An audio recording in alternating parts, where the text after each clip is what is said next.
Trace the run of the soil pipe and remove the cleaning eye immediately downstream of the affected appliance. If no water flows from this cleaning eye, you will know that the blockage is in the branch soil pipe between the appliance and the cleaning eye.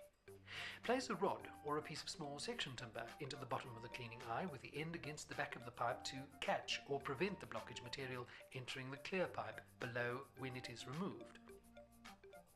Fit a corkscrew attachment to the clearing rod, insert it into the branch soil pipe until the blockage is reached, rotate the clearing rod so that the corkscrew enters the blockage, then withdraw the clearing rod, ensuring that the blockage material is taken out through the cleaning eye.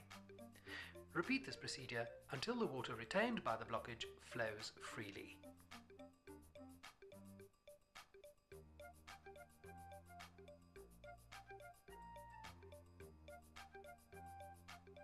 Remove the catch stick from the cleaning eye, flush the appliance with water to ensure that the soil pipe is functioning correctly, and then clean and replace the cleaning eye.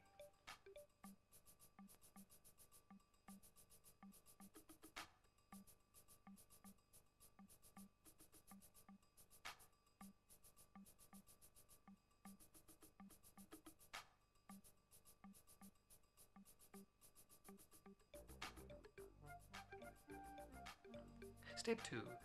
If after removing the first cleaning eye, water is seen in the pipe below it, well then, remove cleaning eyes in sequence towards the connection with the drain to locate the blockage.